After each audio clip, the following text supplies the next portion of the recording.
नमस्कार, स्वागत है आप सबका। मैं हूं विनीत राय और आप देख रहे हैं नेक्स्ट 9 न्यूज़। आज हम अपने इस खास प्रोग्राम में बात करेंगे पागल बाबा के बारे में और जानेंगे उनसे जुड़ी हुई बातों को। उत्तर प्रदेश में स्थित मथुरा को कृष्ण की नगरी के नाम से जाना जाता है और कहा जाता है कि यहाँ कहीं भी एक पत्थर उछालो तो वो किसी न किसी मंदिर में ही गिरेगा। इसलिए तो इस नगरी को मंदिरों की नगरी कहा जाता है। यहाँ के पौराणिक किस्से कई हैं और इन किस्सों में छुपी आस्था भी अटूट है। श्रद्धालुओं का तांता लगा रहता है, जिनमें से कुछ मंदिर एकदम खास हैं जहाँ सिर नवाए बगैर कोई जाना नहीं चाहता। इन्हीं में से एक मंदिर है पागल बाबा का मंदिर। पागल बाबा मंदिर एक मॉडर्न वास्तुकला का उदाहरण है। इस मंदिर का निर्माण पागल बाबा द्वारा करवाया गया था।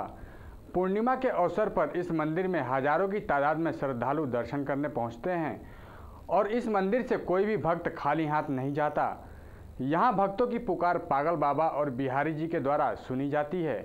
ये मंदिर 10 मंजिला बना हुआ है और मंजिल के ऊपरी भाग से वृंदावन को बखूबी निहारा जा सकता है। बाबा का ये मंदिर किसी चमत्कारी स्थल से कम नहीं है। तो आइए हम जानते हैं पागल बाबा के बारे में और आपको बताते हैं कि कैसे गवाही देने अदालत पहुँचे थे बांके बिहारी। श्री कृष्ण के चमत्कारों से कौन अवगत नहीं होगा और उनकी सभी कथाएं प्रसिद्ध भी हैं। लेकिन सबसे आश्चर्यजनक कथा है पागल बाबा की। और घटना ये थी कि एक बहुत गरीब ब्राह्मण कृष्ण जी को बहुत मानता था और पारिवारिक समस्या के कारण उसे धन की जरूरत हुई तो उसने एक साहूकार से कुछ कर्ज लिया और वो थोड़े थोड़े करके कर्ज चुका रहा था। लेकिन आखिरी किश्त देने से पहले ही साहूकार की नीयत बदल गई और उसने ब्राह्मण को कोर्ट का नोटिस भेजा जिसमें लिखा था कि उसने कर्ज नहीं चुकाया है, इसलिए पूरी धनराशि ब्याज के साथ साहूकार को वापस की जाए। ब्राह्मण बहुत घबरा गया और साहूकार के पास जाकर उसने बहुत विनती की मगर कोई असर नहीं हुआ। फिर कोर्ट में भी ब्राह्मण ने यही कहा कि उसने कर्ज की आखिरी किश्त के अलावा सारा ऋण चुका दिया है। जज ने उससे अपनी बात साबित करने के लिए कहा तो उत्तर में उसने दुखी होकर कहा कि बिहारी जी के अलावा कौन जानेगा। तब अदालत ने कृष्ण मंदिर में नोटिस भेज दिया और वो नोटिस कृष्ण जी की मूर्ति के आगे रख दिया गया और सभी इस बात को भूल गए। अगली तारीख पर एक बूढ़ा आदमी गवाही देने अदालत पहुंचा जिसने जज को बताया कि उसने ब्राह्मण को कर्ज वापस करते हुए देखा है। उस बूढ़े व्यक्ति ने तारीफ के हिसाब से एक एक दिन दिए हुए रकम की छोटी से छोटी जानकारी अदालत के सामने पेश करने लगा। जज ने आगे की जांच का आदेश दिया और जांच में साहूकार के बही खातों में जो धनराशि दर्ज थी वो गलत नामों से दर्ज थी। जज ने ब्राह्मण को निर्दोष करार दिया लेकिन जज को संतुष्टि नहीं मिली।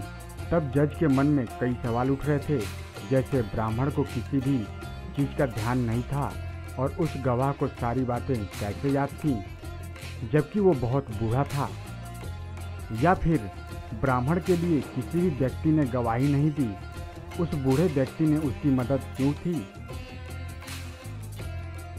उसने इन सब सवालों का जवाब जानने के लिए ब्राह्मण को बुलवाया और पूछा कि वो गवाह कौन था। ब्राह्मण ने कहा कि वो उस व्यक्ति को नहीं जानता पर बिहारी जी के अलावा और कौन हो सकता है। जज ने हंसते हुए कहा, मजाक छोड़ो और सच बताओ। तब ब्राह्मण ने गंभीर होकर कहा कि सच में उसे नहीं पता वो कौन था।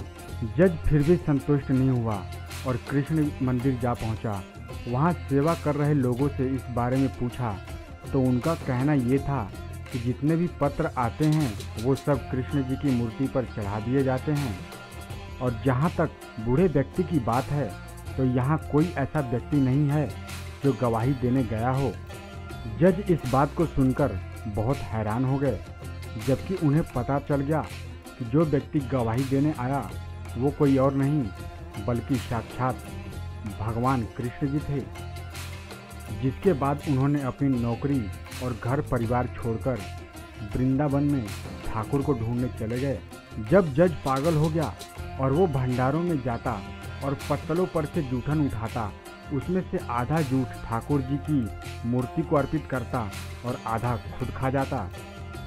इसे देखकर लोग उसके खिलाफ हो गए और उसे मारते पीटते पर वो नहीं सुधरा। एक भंडारे में लोगों ने अपनी पत्तलों में कुछ नहीं छोड़ा ताकि ये पागल ठाकुर जी को जूठा ना खिला सके। तब उसने फिर भी सभी पत्तलों को पोंछ कर एक निवाला इकट्ठा किया और अपने मुंह में डाल लिया। जैसे ही उसने निवाला मुंह में डाला, उसे ख्याल आया कि वो ठाकुर को खिलाना तो भूल ही गया। उसने वो निवाला अंदर नहीं लिया कि अगर पहले मैं खा लूँगा तो ठाकुर जी का अपमान होगा और थूका तो अन्न का अपमान होगा। तभी एक सुंदर बालक जज के पास आया और बोला, क्यों जज साहब, आज मेरा भोजन कहाँ है? तब जज ने हाथ जोड़कर माफ़ी मांगी और रोने लगे। तब कृष्ण स्वरूप बालक ने जज को कहा कि रोज़ तू मुझे दूसरों का जूठा खिलाता है, आज अपना भी खिला दे। इसे सुन जज पागल हो गया और अपने प्राण वहीं त्याग दिए। वर्तमान समय में वही जज पागल बाबा के नाम से जाना गया। इस घटना ने जज को इतना झकझोर दिया कि वो अपने पद से इस्तीफा देकर घर परिवार छोड़कर कहीं चले गए और कहते हैं कि कई सालों बाद वही जज वृंदावन में मिले और आज वही पागल बाबा के नाम से प्रसिद्ध हैं।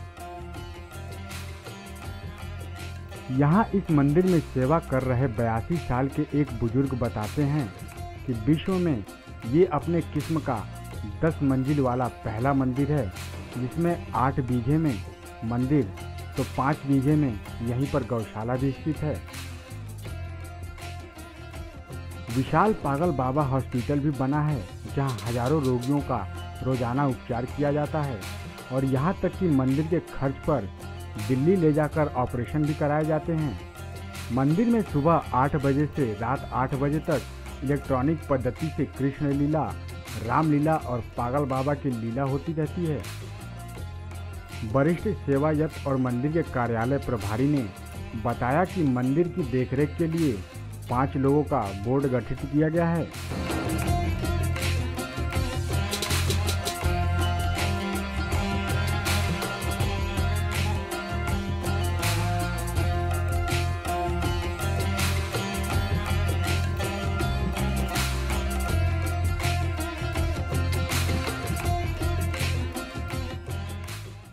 मथुरा से वृंदावन के रास्ते में 10 मंजिला संगमरमर का ये मंदिर पड़ता है, जिसकी सुंदरता मन को मोह लेती है। ये मंदिर पागल बाबा के नाम से मशहूर है। श्री कृष्ण के चमत्कारों से सभी परिचित हैं और उनकी सभी कथाएं भी प्रसिद्ध हैं, लेकिन उनमें से ये सबसे आश्चर्यजनक कथा पागल बाबा की है। बाबा को मानने वाले कहते हैं कि उन्हें पूरे मंदिर में सकारात्मकता की अनुभूति होती है। ये 10 मंजिली इमारत वृंदावन की एक सशक्त पहचान है। इस मंदिर में सबसे निचली मंजिल पर लगने वाली कठपुतलियों की प्रदर्शनी के लिए भी प्रसिद्ध है। यहाँ कठपुतली के खेल के जरिए महाभारत और रामायण रूपी 2 महाकाव्यों को सबके सामने प्रस्तुत किया जाता है। मंदिर के बाहर फूल, अगरबत्तियों और भगवान की पोशाकों को बेचने वालों की दुकानें हैं। होली और जन्माष्टमी के अवसर पर मंदिर को भक्तों के द्वारा भव्यता से सजाया जाता है और इस दिन यहाँ भक्तों का हुजूम भी उमड़ता है। पागल बाबा का ये मंदिर अपने आप में अद्भुत तो है ही, लेकिन उसके साथ ही साथ बाबा के चमत्कारों से भरा हुआ है। तो आज के लिए बस इतना ही। हम फिर हाजिर होंगे अपने अगले प्रोग्राम में कुछ ऐसे ही रोचक जानकारियों के साथ। तब तक के लिए देखते रहिए नेक्स्ट 9 न्यूज़ और अब हमें इजाज़त दीजिए। नमस्कार।